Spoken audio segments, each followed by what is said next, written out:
I'll now switch to English because it might make the conversation a little easier, although Mr. Régnard will speak in his mother language in French with translation.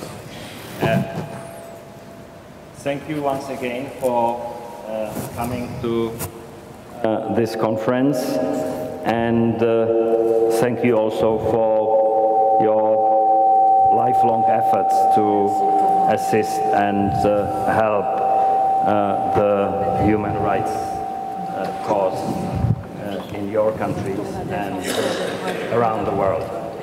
I will start with the laureate, Murat Arslan, and with a letter that was smuggled from his cell that he wrote, and which I think is an appropriate introduction to our conversation.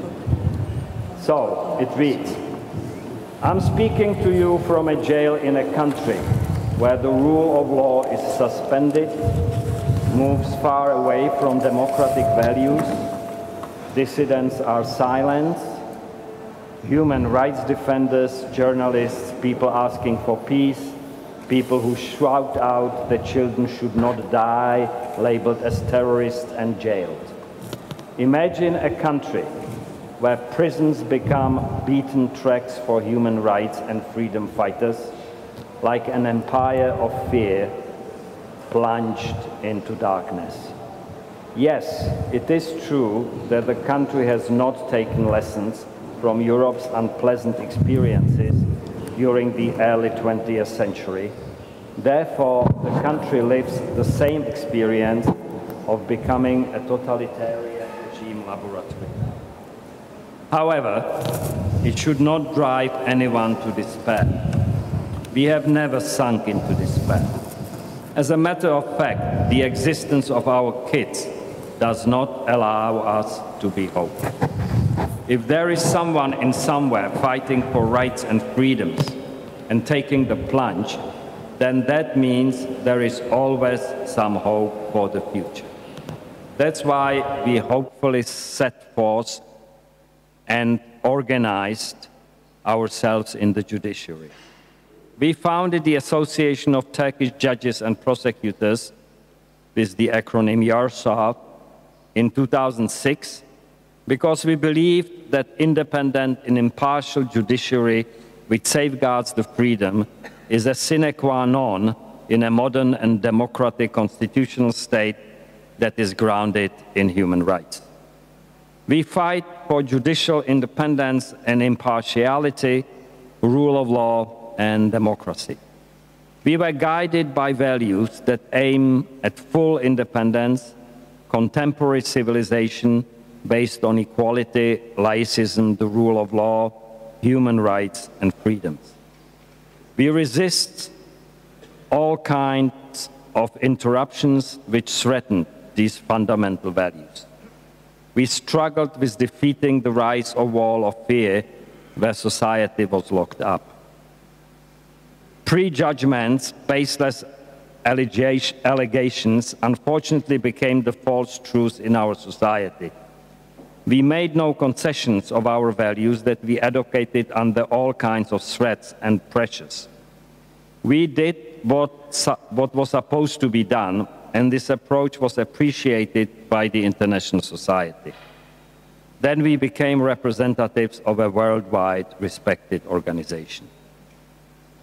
We did not leave our country's falling judiciary to its fate. We left salvation markers to every comer for comeback.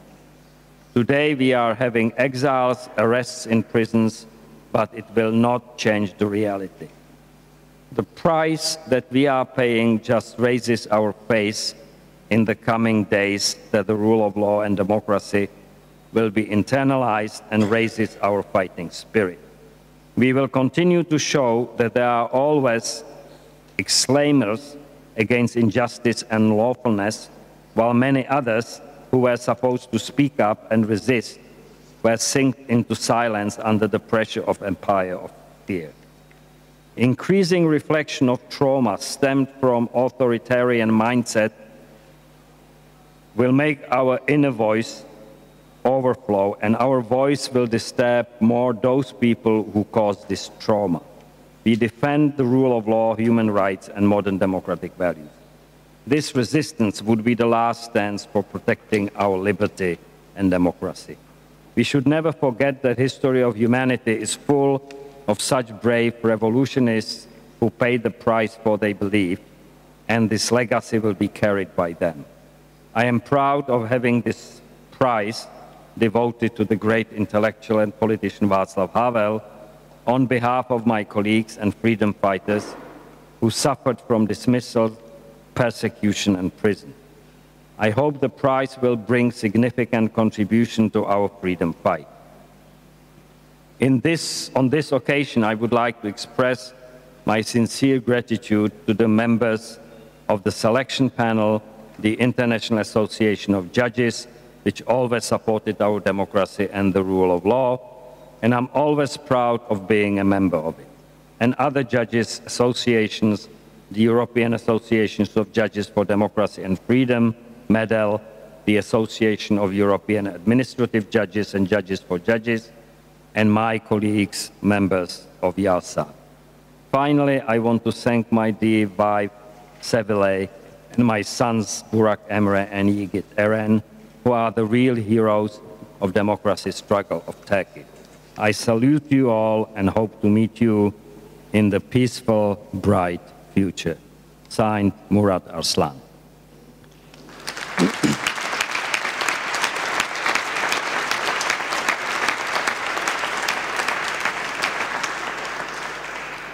The letter was, of course, written in Turkish, so I apologize for the slightly imperfect translation that we have been handed this morning.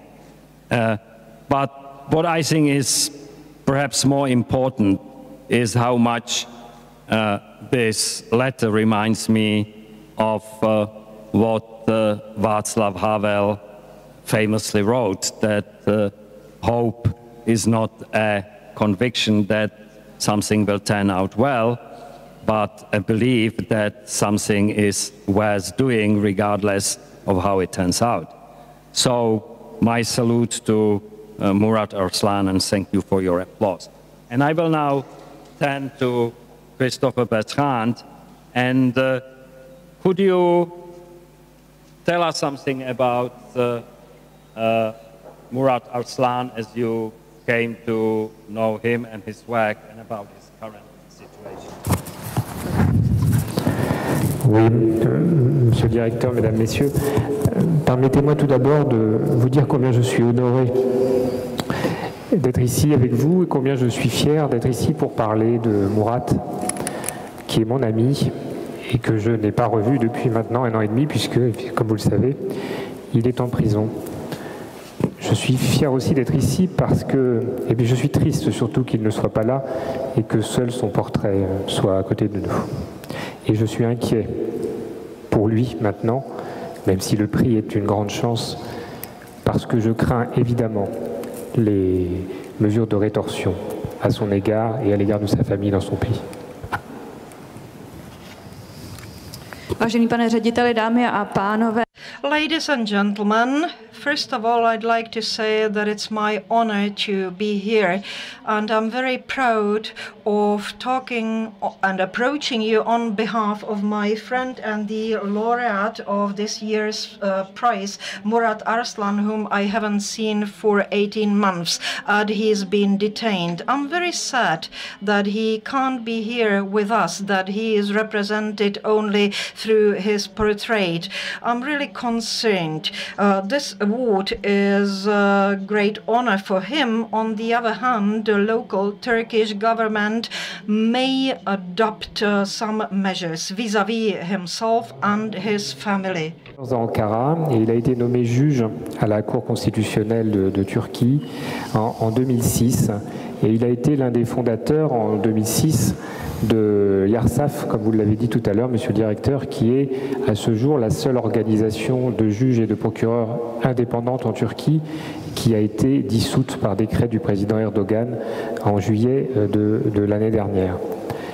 Il en est devenu le président en 2011 et c'est à cette époque que je l'ai connu, puisque il a organisé à Istanbul en 2011 le congrès de l'Union internationale des magistrats.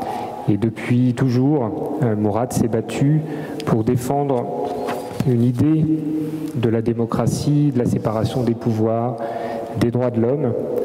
Et c'est parce qu'il a mené ces combats depuis plusieurs dizaines d'années, en tout cas au cours des 10 dernières années, qu'aujourd'hui il en paye le prix par la détention qui est la sienne.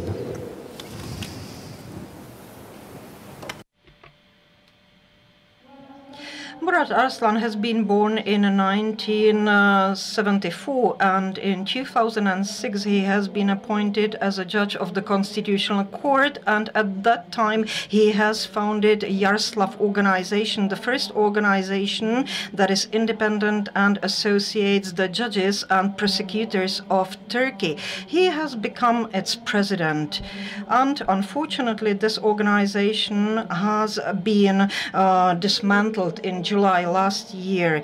When Murat has become a president of this organization in 2011, that was when we met back in Istanbul. He has organized the International Congress of the International Judges Organization that I do preside. Murat Arslan has been always promoting democracy, human rights and independence of judiciary, and this is why he pays a price for his fight.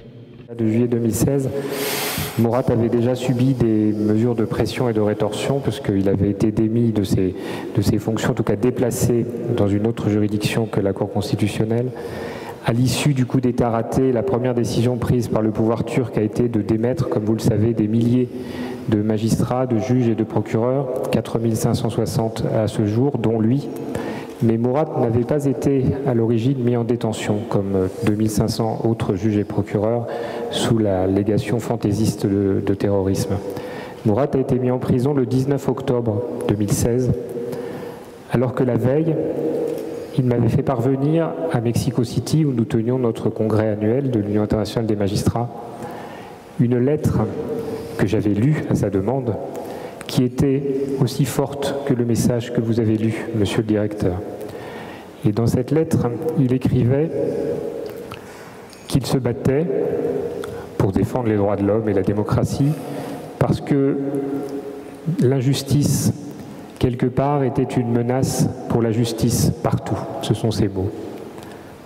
Et je trouve que ce combat et ce prix qu'on lui remet aujourd'hui, au-delà de sa personne, au-delà des collègues turcs, c'est aussi la reconnaissance de ce combat pour la démocratie et pour une justice indépendante.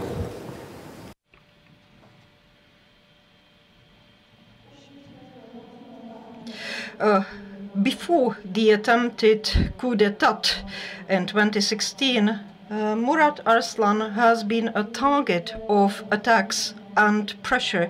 He has been moved elsewhere. He was deprived of his position at the Constitutional Court. And after coup d'état, 4,560 judges has been removed from their positions. Mr. Arslan has not been detained. He was lucky enough. Very many other judges have been detained at that time. And he was detained on 19th of November 2016. On the eve before his detention, he has sent me a letter to Mexico City, where we had our Congress. It was a very strong letter mentioning his fight for democracy and human rights. And allow me to quote, he said that the injustice anywhere globally is a threat to justice in global measure. This prize is very useful promotion of worldwide fight for democracy and human rights. Un avocat, une avocate qui peut le rencontrer de temps en temps Nous ne savons, et il ne sait toujours pas précisément les faits qui lui sont reprochés sous cette accusation ridicule de terrorisme. Il a été placé en encellulement individuel, en confinement, pendant plusieurs semaines, récemment, parce qu'il avait fait parvenir à son épouse, Segilei, dont on parlait tout à l'heure, et à ses enfants, une lettre dans laquelle il décrivait la situation qu'il vivait en prison, et surtout dans laquelle il rappelait son combat pour la justice, les droits de l'homme et la démocratie. Et je pense que c'est ce dernier point qui a conduit les autorités turques à engager à son encontre un nouveau procès qui s'ouvrira le 2 novembre pour actes de sédition et de rébellion et d'incitation à la rébellion dans la prison. Évidemment, nous serons à ses côtés dans ce combat, dans ces nouveaux combats, et j'espère que sa libération et celle de tous ses collègues, tous mes collègues de Yarsaf se rapprochent. En conclusion de ce que je voulais dire, j'avais prévu, monsieur le directeur, mais vous avez lu cette citation extraordinaire de Václav Havel sur l'espoir. Je pense que le prix et le message de Murat, c'est un message d'espoir pour tous.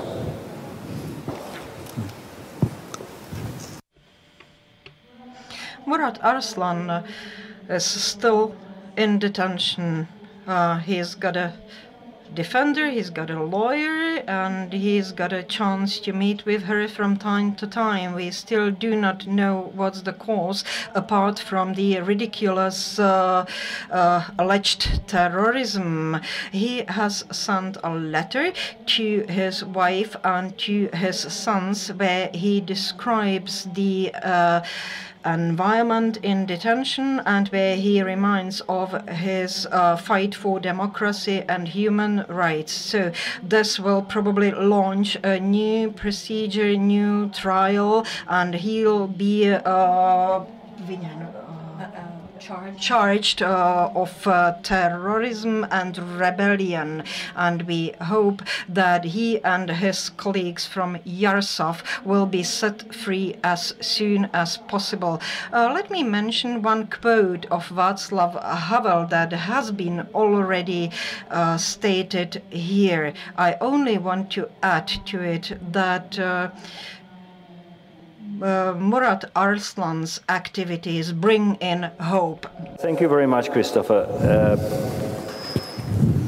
On a more general note, could you tell us something about the current situation in Turkey in terms of the rule of law, separation of powers,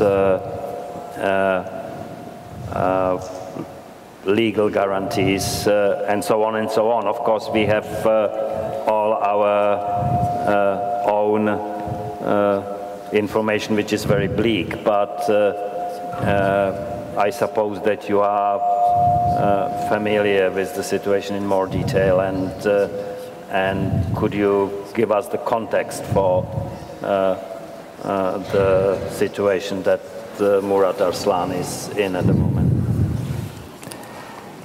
Oui, la situation en Turquie est assez terrible. Je crois qu'il faut remonter dans le temps et dire que la dégradation ne date pas du coup d'État raté de l'année dernière, de juillet dernier, de juillet 2016.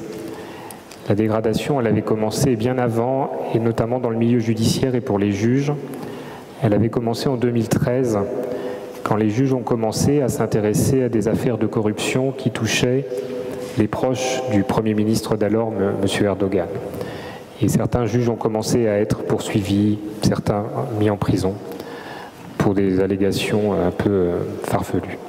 La deuxième étape a été une modification, en tout cas une élection des membres du Conseil supérieur de la magistrature en Turquie en 2014, selon un processus électoral truqué avec une fausse association créée ad hoc pour contrer la place qui avait été prise par Yarsaf. Et ensuite, il y a eu le coup d'État et la révocation massive.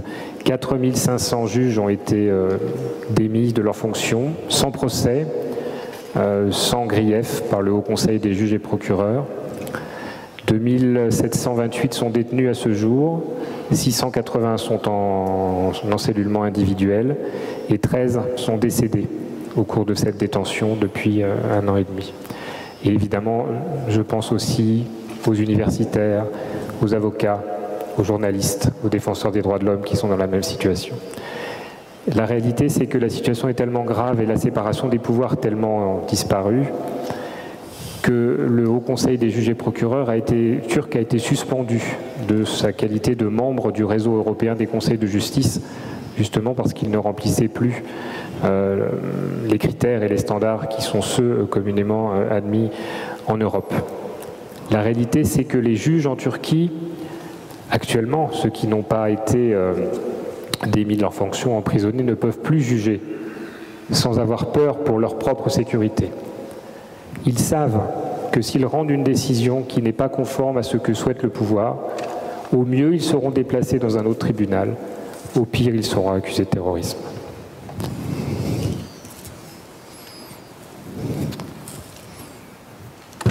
Současná situace v Turecku je opravdu. The present situation in Turkey is very alarming.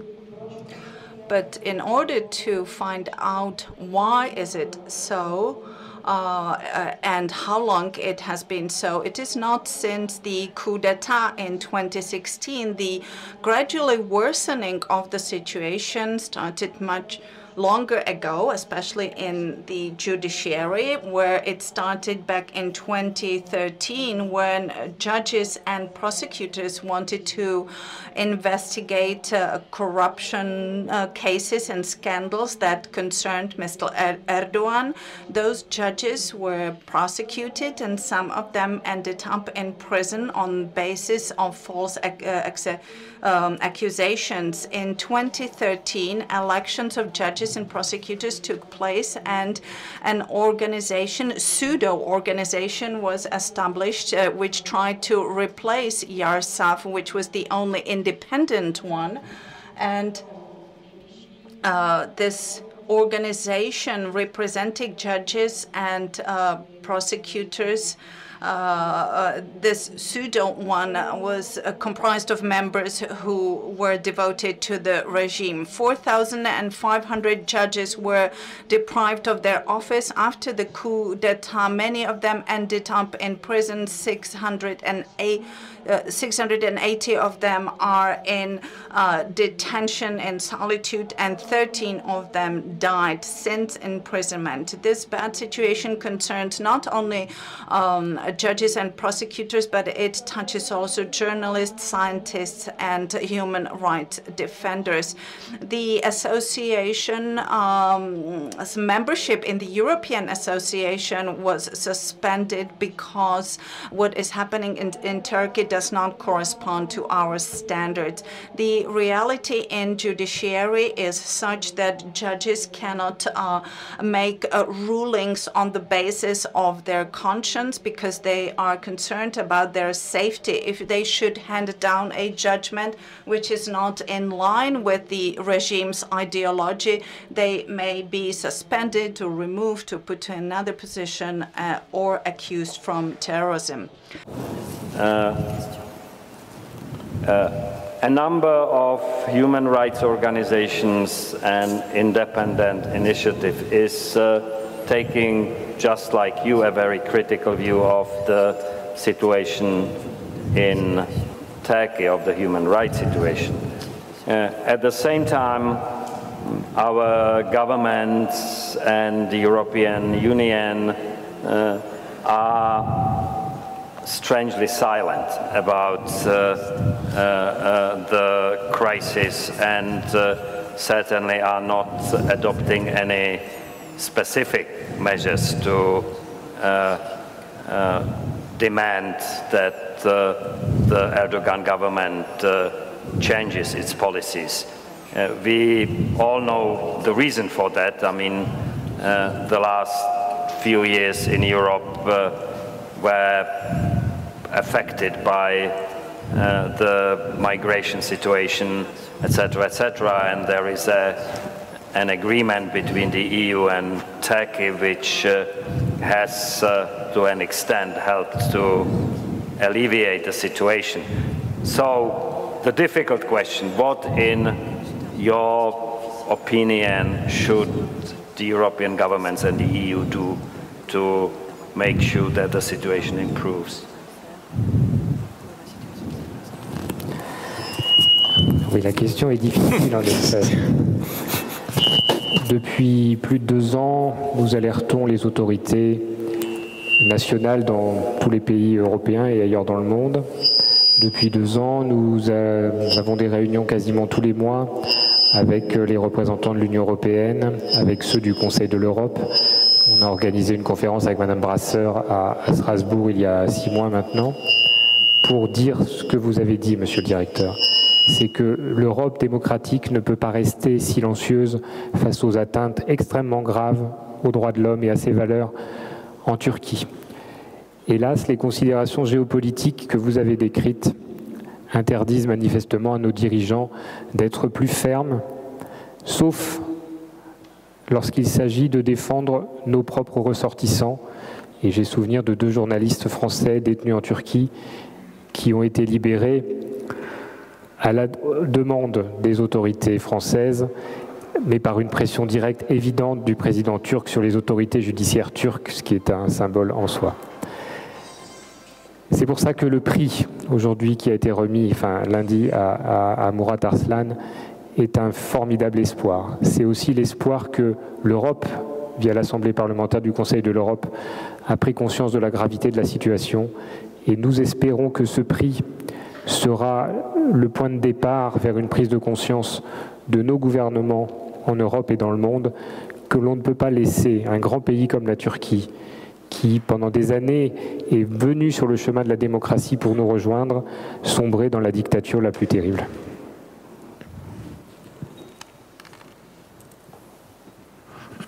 Je to nesmírně těžká otázka. This indeed is a very difficult question. For 2 years, we've been trying to alert the European governments and governments worldwide to this situation. We've been meeting with representatives of various organizations, including the Council of Europe. 6 months ago, we organized a conference in Strasbourg on this topic, and we keep repeating what has been said here, that is that governments cannot stay silent when they witness a situation like this one in Turkey, where human rights are being violated and democracy diminished. But it has been also noted that the present geopolitical situation prevents the government from being harsher. The governments act only when their own citizens are concerned. For example, upon the request of French authorities, 2 French journalists have been released, and much effort has been put in their release. Therefore, we hope that this prize that is being awarded to Mr. Arslan is something that will help the situation, that governments will realize that this large country, which aspired to become a democracy and aspired to joining the European Union, must not become a tyranny. All of us, I can see a number of activists and representatives of human rights organizations in this hall, so I think it is incumbent on us that we should all appeal to our government and to the European organizations to speak out on the situation. I wish we could continue, but we are on a tight schedule here, so I will have to move to our next finalist, and it is a great honor for us to have Father Georg Sporschill present in this conference. Father Sporschill comes from a neighboring country, although from the part that is the furthest away from us, from Vorarlberg, and he's been active for almost 40 years in the humanitarian efforts to support and save young people, children, children from excluded communities, homeless children in various parts of Central Europe, in Romania, in Moldova, in Bulgaria. He founded the Concordia social projects that collectively assist and help such children, and lately he's been active with the Roma community in Romania and especially with the children of the community. So it's a great pleasure to have you here, Father. And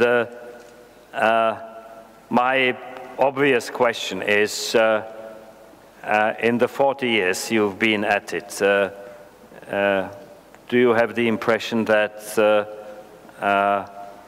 there are fewer disadvantaged children, fewer lost causes, fewer discriminated children than they were when you started your struggle? I could answer with the quotation of the late President Václav Havel, which you said this morning, and which was quoted yesterday by the President of the Assembly. Oh, I didn't know that. Hope is not the conviction that something will turn out well, but the certainty that something has a meaning regardless of how it turns out. Or more simple said, I'm an optimist, and I see that the glass is half filled. So, and then I have another word which I think is important for social work. It comes from the Talmud and says, whoever saves one life saves the whole world. Of course, this is against the thesis that what we are doing is just a drop on the hot stone. I'm an optimist, and my team, the best colleagues I have now, they are gypsies and have been street children.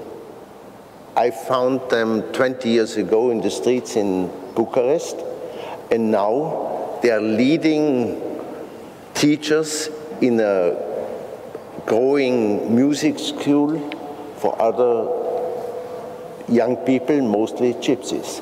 So why shouldn't I not be an optimist? And another thing, I have been living 27 years in Romania, in the countries you mentioned. You would not recognize them anymore compared today and 30 years ago, in the positive thing. Of course, there is a lot to do, but about this you know much more because you have lived it in your whole life. And I really want to thank you, especially for the book you wrote on Václav Havel, and thank you for this wonderful invitation in a city with I'm very related to. I have a Czech name, Sporschill, and my grandfather used to be mayor of Prague in 1830, like this. So I think whatever we do and every person life we can make better or support or save, it's a reason to be grateful. Well, thank you so much for these words. It's also good to know that you come from such a notable Prague family. And, but let me ask you about the Roma community. It's, well, we say Roma these days, you say gypsies, but we used to say gypsies.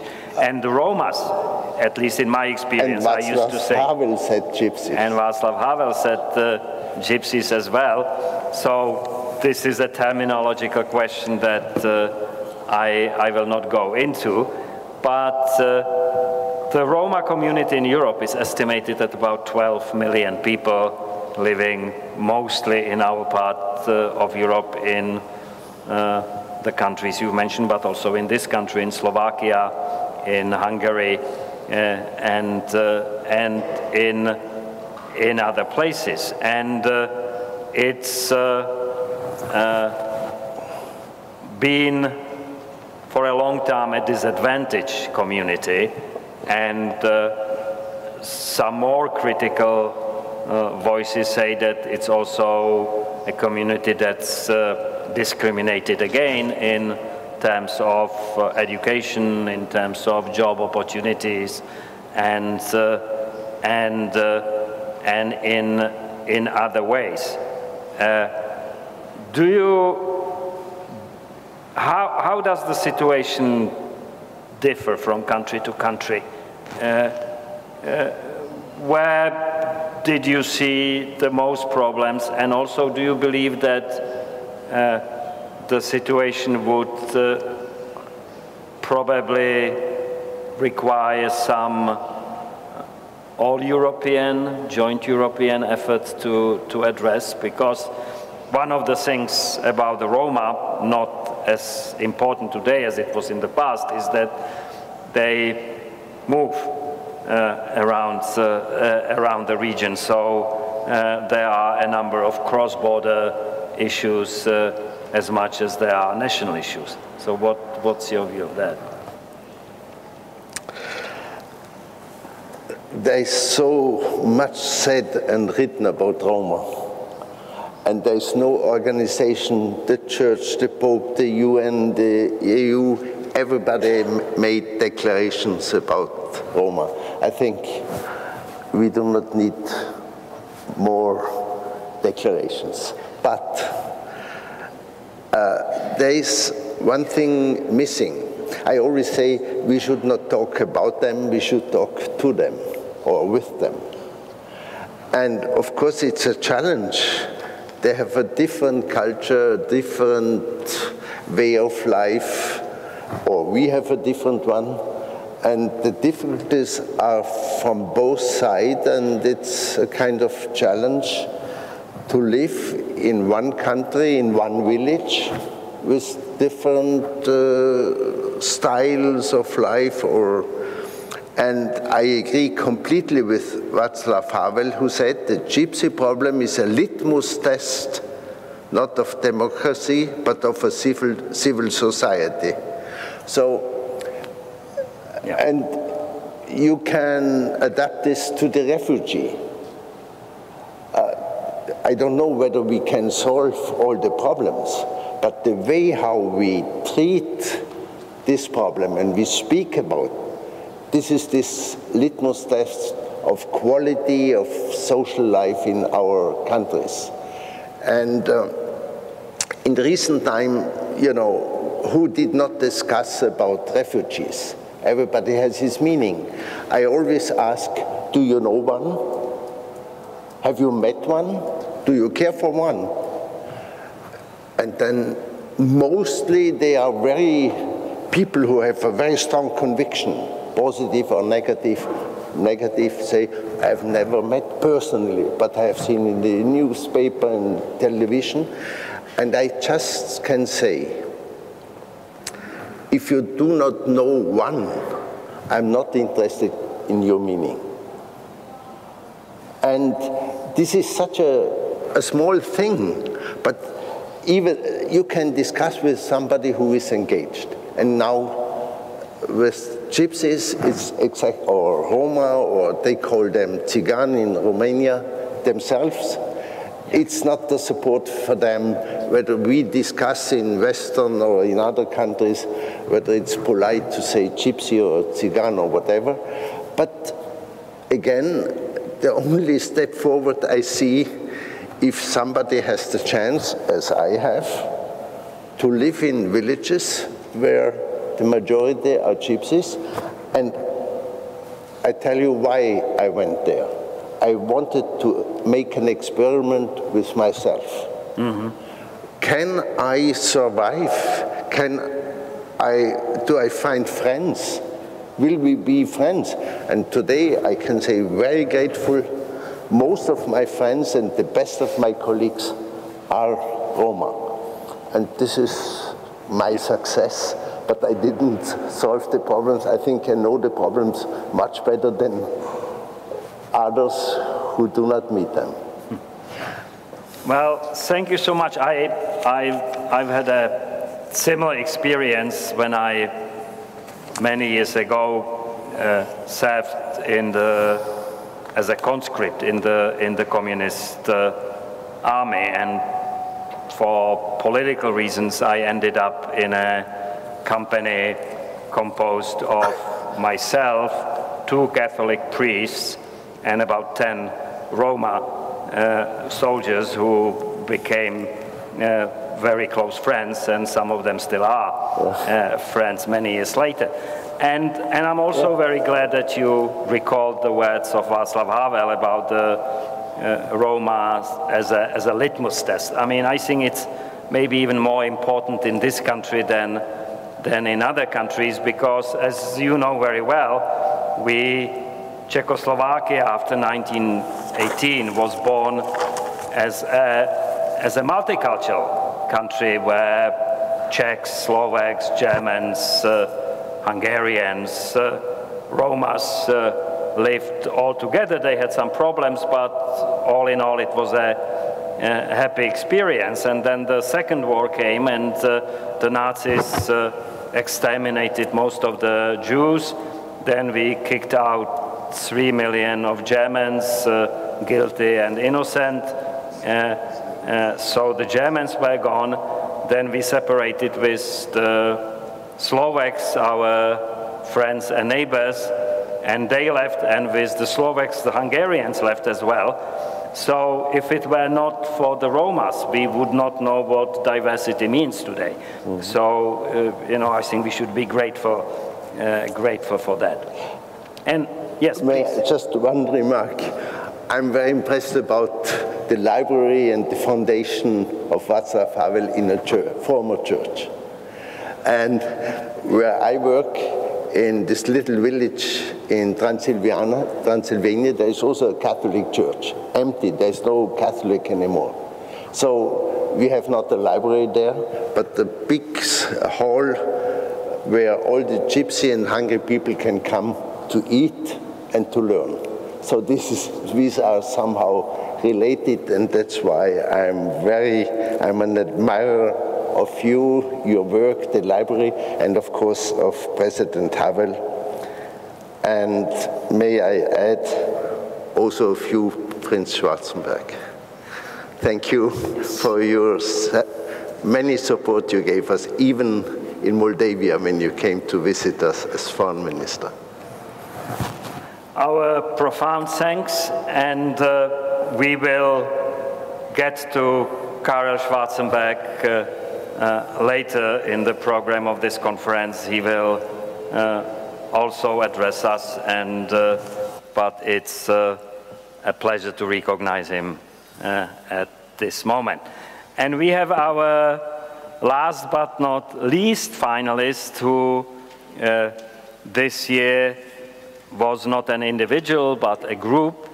It's the Hungarian Helsinki committee, an organization existing for a long time, but having new challenges and new issues to deal with lately. And I think it's an understatement to say that Hungary has been in the news lately a lot, and not always for pleasant reasons. And we hear things about illiberal democracy in Hungary, about suppressing the freedom of the media, or suppressing the number of media outlets. We hear things about interference of the Hungarian government in the activities of some non-government and educational institutions. most recently the Central European University in Budapest. So, but many of these are political questions. So my fundamental question to you, Balázs Tóth, is the representative of the Hungarian Helsinki Committee. Is this a political crisis, or is this a human rights crisis, or is it not crisis at all? First of all, I would like also to thank for the invitation and also for the nomination in the name of all of my colleagues, and to try to answer your question. Living in Hungary and having been working there as a human rights lawyer now for 14 years, of course, this is not a lifelong experience, as you mentioned for me. At least I hope that this was not my life. So there's more years are coming. But I mean, living there and doing this for 14 years now, I would say that this is definitely a crisis. Everyone experiences and lives it as a crisis. Also as a lawyer, also as a human rights activist, and also as a European citizen who sees that there is a government in Hungary whose ideal is Turkey. So I mean, if I think of Turkey, then I think that I am living in paradise. And if I think of Hungary and don't compare Hungary to Russia or Turkey, then sometimes I feel like I'm living in hell. So it's a difficult question, and this is not simply a political crisis, I would say. From a very narrow Hungarian perspective, this is also a separated Hungarian political crisis. Crisis of the left liberal political parties who have almost completely failed in their project, also in my eyes. So therefore they really do deserve where they are, but I don't think that the Hungarian nation deserves what has come after the complete failure of the left liberal political regime. Mm-hmm. Let me ask you two questions. One, I was in Budapest 2 weeks ago for a conference, and on the face of it, I couldn't see any constraints on the freedom of expression. Everybody pretty much spoke their minds, and you could say whatever you please. But at the same time, some of the people pointed to the situation in the media and to a process of intimidating some media, suppressing some media through economic measures, etc., and making sure that although everybody is free to speak, the message will not get too far. So I would be interested to hear about what kind of mechanisms the government is using to achieve that. And the other question is that some of the issues apparently, and not directly from the government, but in the broader context of the current situation, concern minorities. Some of the language, not nice language that we hear, is about Romas. Some of it is about refugees. And mind you, I mean, this country is not innocent in that respect. I mean, let's be frank about it. And some of it is about Jews. Some of that is anti-Semitic. So how serious this mood is for the general population? Okay. As I mentioned to you before we started this event, it's very, very difficult even to comprehend what's happening, and it's even more difficult to summarize it within 3 minutes. But I'm trying to give a picture of what's happening in the media sphere. The Hungarian government is, no question, no violent. I still believe that it is unimaginable in Hungary that things similar to that in Turkey would happen. I mean, like journalists would be jailed for what they are writing. But what happens is that when there is a powerful media outlet, may it be a print media like the Népszabadság, which was the biggest Hungarian left liberal daily newspaper, or when there is the biggest online portal origo.hu, which is writing about corruption issues about the current government, then either these media outlets will be closed down in different ways,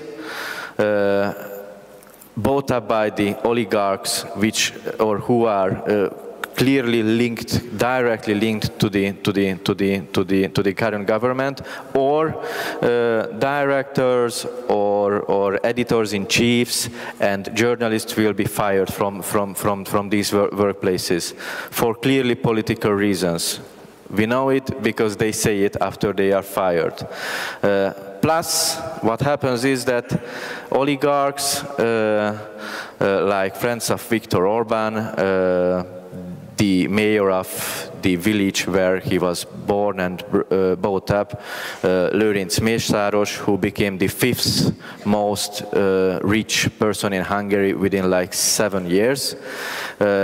He buys up a lot of local media outlets which reach the population for free or just for peanuts. There are no independent local radios and print medias whatsoever in Hungary. So there are these soft methods of buying up publicity and controlling it via soft political pressure. The result of which will be that you will have enough power in the publicity to keep those 2.25 million voters whom you need to get re-elected, and that's all. And this is all the story. I am free to say whatever I want. I dare to say whatever I want.